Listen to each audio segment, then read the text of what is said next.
did say in the last episode that Monaco was the craziest place I've ever been to, but this is like the pinnacle of classic motorsport. Every car I've ever watched growing up is just here around me, and I can't believe it. So many special cars. Just over there, we're going to go over there in a second, but over there is the C6 Corvette ZR1, the very car that was in the Laguna Seca crash with the 911. I think it was raced by Jan Magnussen. Every single petrolhead motorsport fan in the world has seen this car, I can guarantee it. Not going to happen. He's going to try the exit. No, he bumps him, hits him at the exit, loosens him up. Bergmeister drives him to the wall, down the front straightaway, rubbing into the wall, and he crashes in big. Oh, they're not going to like that one. No one is going to like that when the checkered flag falls. It's great to see the competition, but enough is enough. And now tempers are going to flare on pit road. Here she is, the Corvette C6R. The very same C6R you just saw hit the barrier at Laguna Seca in probably one of the most famous racing incidents of all time. And honestly, I thought that car was scrapped. I thought there was no way it was going to make it out of there alive. It wasn't until the current owners, Foxcraft Racing, got in touch with me and said that the car was not only still around, but still running and largely in its original form. To be honest, that made seeing it here even more special. So many race cars disappear over time, but this one survived even after that crash. A very, very cool car, and a very special piece of motorsport history.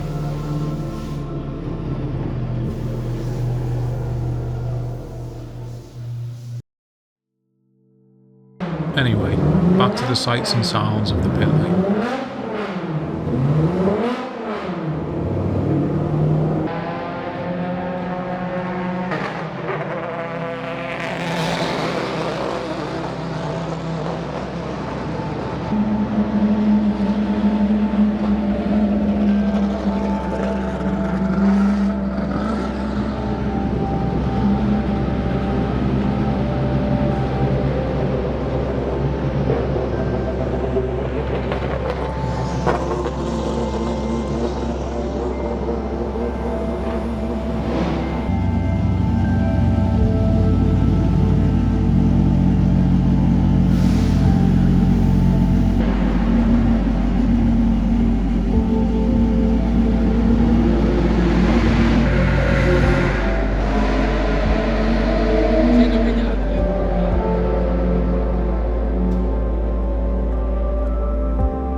Now it was time for us to move on and get ourselves to the grandstand at Radion. But it being the Spa Classic, I got a little bit distracted by some of the sights on the way.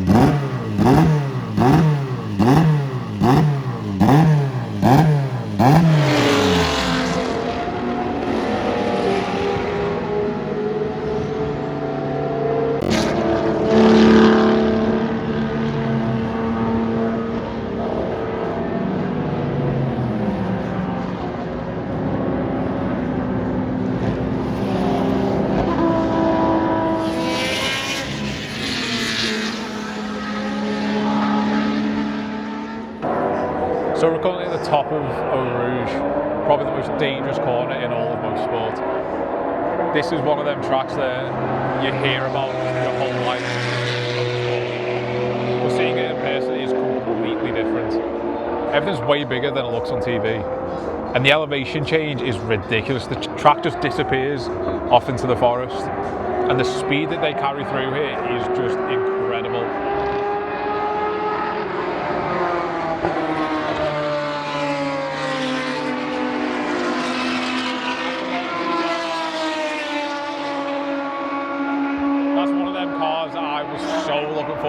seeing, that is like top 5 dream race cars. Ever since I was a kid, I think the first time I saw the car was on Top Gear. Such a special car. MC12. And another.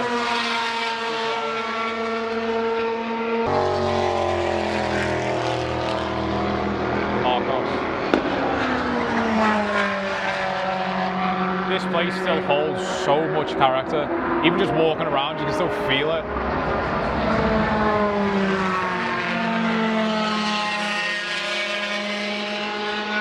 I've been trying to do this little segment now for about 10 or 15 minutes and I keep getting distracted, but it's impossible not to be distracted. These are cars that I grew up watching. You know, I know at Monaco we were looking at the older F1 cars, but they were way before my time. That was, you know, 60s, 70s, 80s, 90s. Cars that I never actually originally watched when they were racing, but these cars on the track now are cars that I used to watch live growing up. So it's real nostalgia. It's cars that you never think you'd see on track again, because a lot of them end up in museums, private collections, but you get the people with the big balls bringing them back and racing them. And surreal sitting here at this corner, because you spend years and years, you know, watching clips online or playing it on racing games, and to just sit here and look at such a famous piece of motorsport history. It's so surreal, it's crazy. I was sat in that grandstand for about 3 or 4 hours and it was definitely time to move on. I wanted to get myself to the start-finish straight that overlooks the pit lane.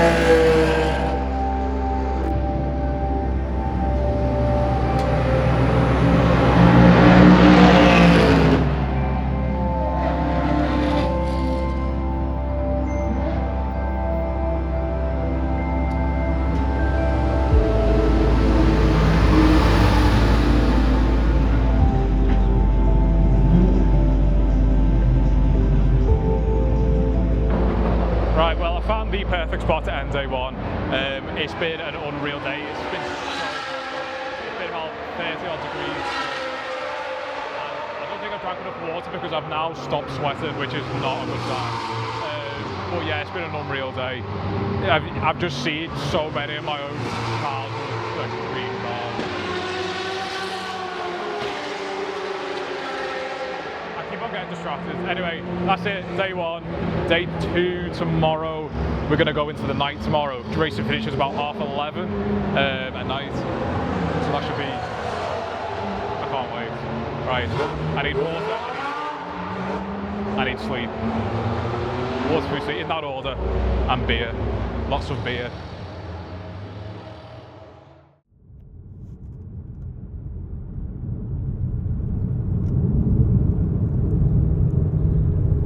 Day 2, and it started off a little bit unusual. The sat-nav took me the long way round to avoid some traffic, and it took me through a place that I was not expecting to see.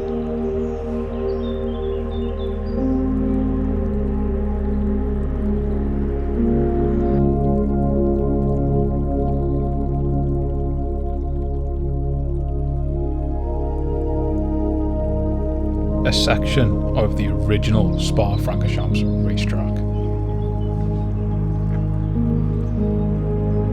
Now disused, it's just a public road. But yeah, this was unexpected to see and very, very special.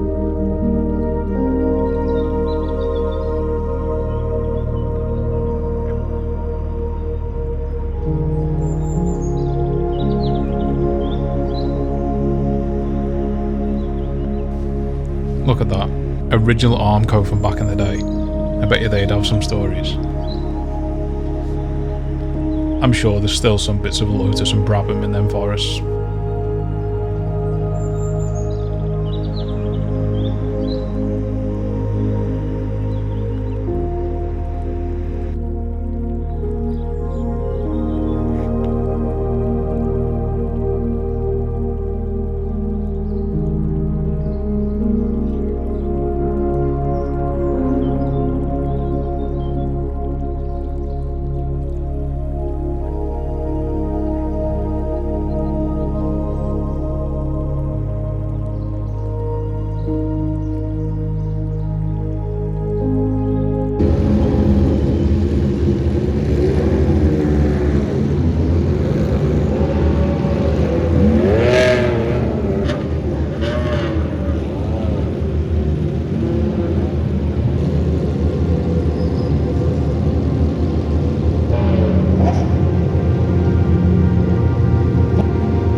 My plan originally was to stay very late into the night. That's why I arrived a little bit later, around midday.